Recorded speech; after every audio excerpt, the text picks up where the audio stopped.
February the 21st, 1972, Richard Nixon became the first U.S. president to visit New China, beginning the week that changed the world. Despite the positive results, why have bilateral ties been experiencing a harsh winter? Can that legacy still work its magic? And while Beijing 2022 has ended, its legacy will live on. My conversation with someone who has been personally involved in China's Olympic journey. Welcome to The Point, an opinion show coming to you live from Beijing. I'm Li Xin.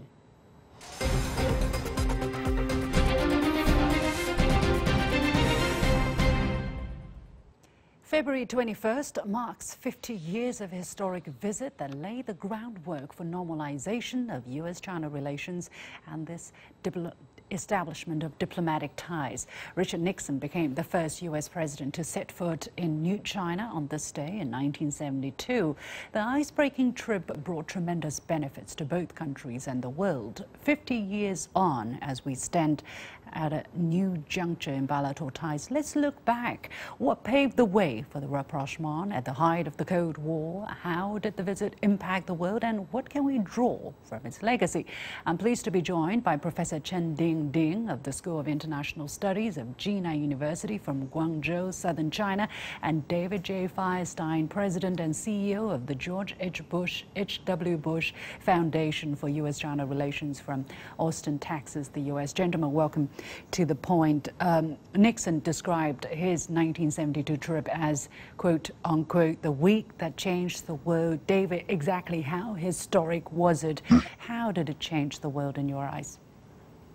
Well, I think it changed the world in a number of really important ways. It really created the foundation for China's integration into the modern global economy. It certainly created the foundation for the modern era in U.S.-China relations.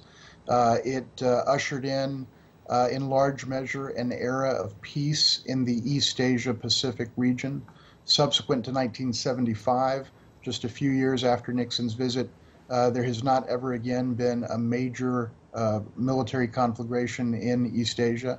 And I think overall, just the level of prosperity that has been generated in China and in East Asia, and also in the United States and the other countries that trade with China, all of that is a result, ultimately, of President Nixon having the vision in 1972 to look at this relationship and realize that it was in the long-term interests of the United States and China and the world that this crucial bilateral relationship be more functional than it had been for the previous 22 years.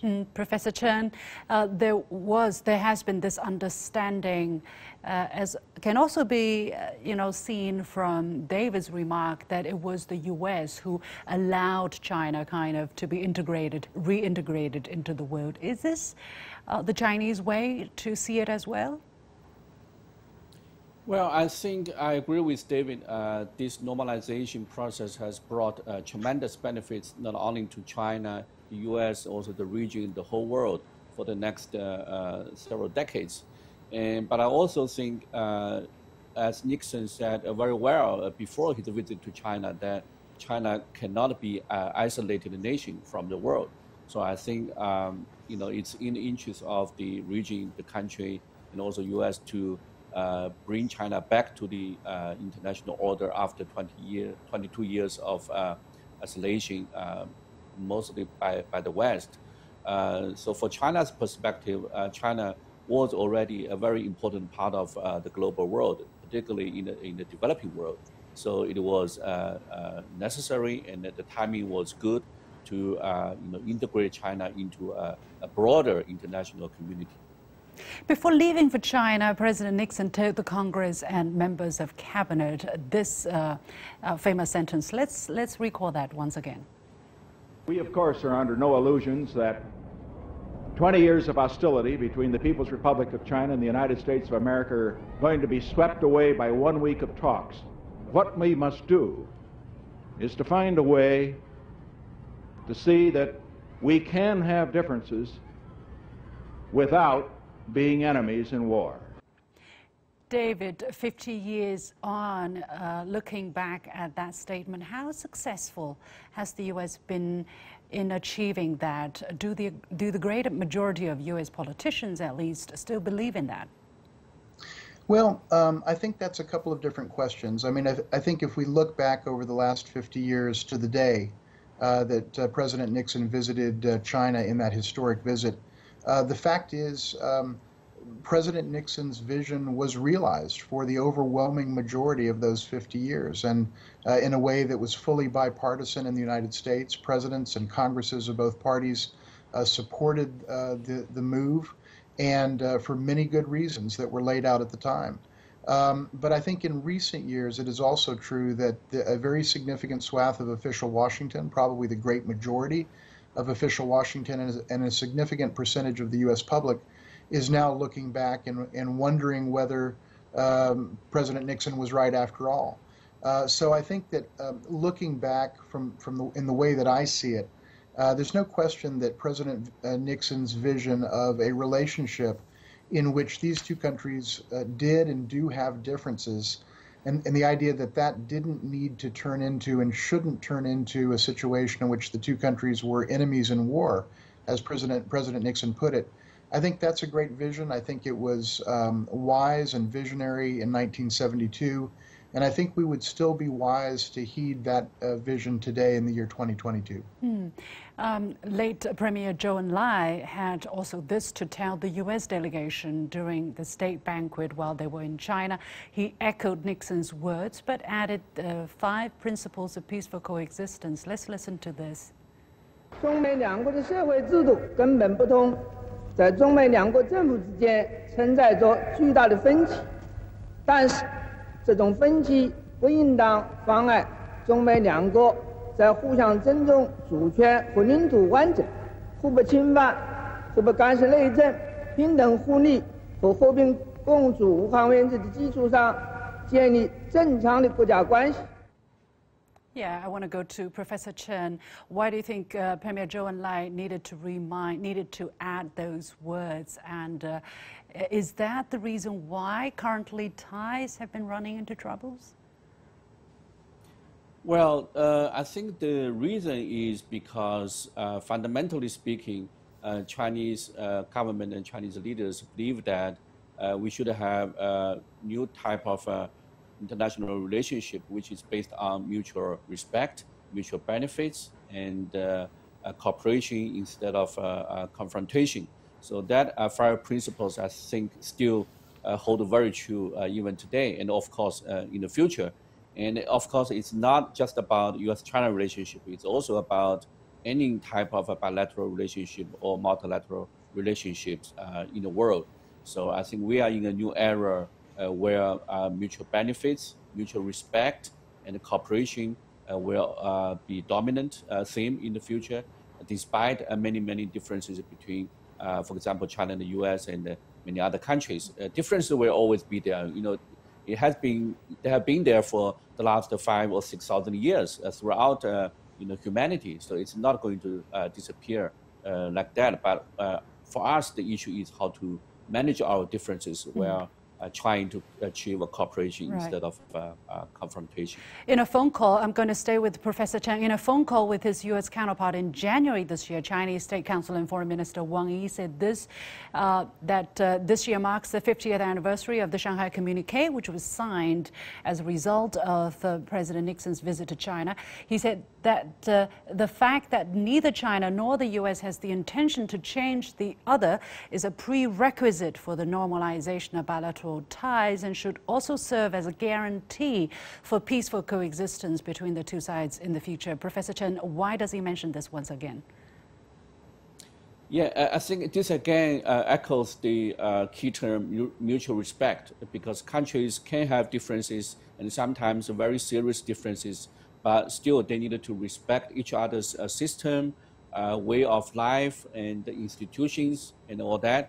And in respecting these differences, they can also work out proposals to resolve, to co-resolve some difficult issues. So I think our Minister Wang Yi has more or less, abided by Premier Zhou Enlai's 5 principles 50 years ago. So that shows our approach, our principle principles have been consistent for the last 50 years and also for the future.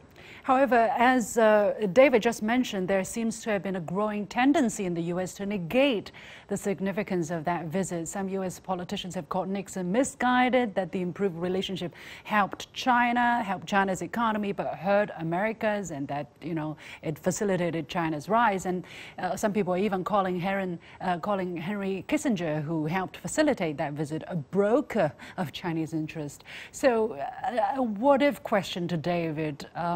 Had Nixon not visited China back then, or 10 years later, or never, what could have happened to the U.S. and the world? Well, it's always difficult to, speculate counterfactually, but I think coming from the perspective that I do, that the rapprochement between the United States and the People's Republic of China was a good thing for the United States, for China, and for the world. With that perspective, my sense is, had that visit not occurred when it did, had it occurred considerably later than it did, I think it just would have delayed the process by which China ultimately embarked on perhaps opening and reform. It would have delayed the process whereby which China integrated into the global economy to greater and greater degrees. It would have delayed or reduced the benefits of U.S.-China trade and China's trade with the world. And so, sooner or later, I think probably leaders across the globe would have come to the realization that getting China involved in the global economy was a good thing. The fact that that happened in 1972 in terms of President Nixon and in terms of the United States, I think is better than had it happened in 1982 or 1992. It's difficult to quantify that, but I think that the 50 years that have transpired since President Nixon's visit exactly 50 years ago, to me and to many Americans, make clear that the decision was a wise one. It was a statesmanlike decision, both on the part of the United States and China, and that it led to an awful lot of good for both countries and for the peoples of both countries. Professor Cheng, on the other hand, what would have happened to China if ties were not normalized or normalized much later? Some would argue that China's rise would not have been so rapid had the ice not thawed back then. Well, yeah, I agree with David that this normalization, the Nixon's visit, actually benefited both countries tremendously, particularly China. And China's economic development, of course, is a result of many factors, including Chinese leadership, internal hardworking, and global markets, and of course, U.S. capital and the markets, and so on and so forth.